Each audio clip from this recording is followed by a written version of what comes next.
About 20 years ago, this man described Lexus as the Japanese Mercedes. But there's no mistaking this new Lexus NX for a German car.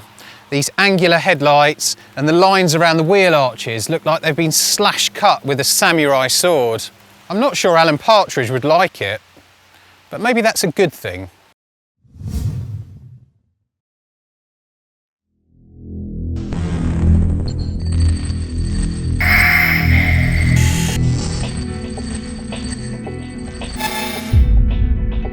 The NX is a mid-size SUV aimed at the Audi Q5, BMW X3 and Range Rover Evoque. It's available with a 2-litre turbocharged petrol engine, the NX200T, but 90% of buyers will go for the hybrid NX300H, so that's the car we're driving today.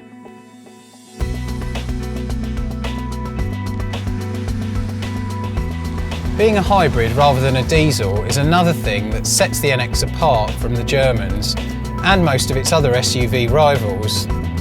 Unlike some of the latest hybrids, you can't plug this one in at home, but it is a well-proven system that's been reliable in other Lexus and Toyota models.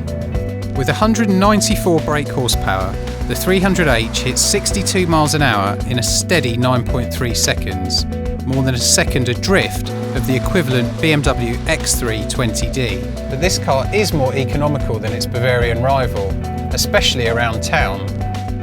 Lexus quotes 54.3 miles per gallon overall, but you can visit which.co.uk soon to see how it fares in our more realistic tests. Not only is the NX more efficient at slower speeds, it's also more enjoyable to drive. At up to 30 miles an hour, it often switches to electric power only, so you can waft along in near silence. It's a different story once you escape the city though. Put your foot down and the CVT automatic gearbox holds the engine at optimum revs. The result is a tiring drone, and from the driver's point of view, a pretty unrewarding experience. The interior of the NX isn't as radical as the exterior, but it's still a very nice place to be. Everything you touch, from the dashboard plastics to the leather on the seats, feels like proper premium car quality, and the whole cabin feels light and bright. Well, it does until you look over your shoulder and realise just how poor the rear visibility is. Luckily, all versions of the NX come with a reversing camera as standard, and the top spec Premier model has a 360-degree surround view system. Who needs windows anyway? Anyone who used, or tried to use, the old Lexus mouse-style controller will be pleased to see it's gone, replaced by the touchpad seen here. It's a much better setup, even if it could still learn a few lessons from BMW iDrive. One useful feature is this wireless charging mat for your smartphone or tablet. Now, if you've got a compatible phone, which unfortunately I haven't, you simply place your phone here on the mat and it starts charging automatically. Brilliant.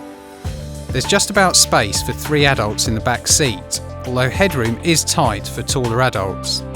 And, before you ask, there's no 7-seat version.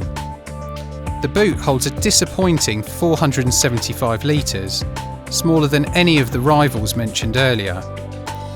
On the plus side, the NX does have a spare wheel under the floor, rather than a space-saving tyre repair kit.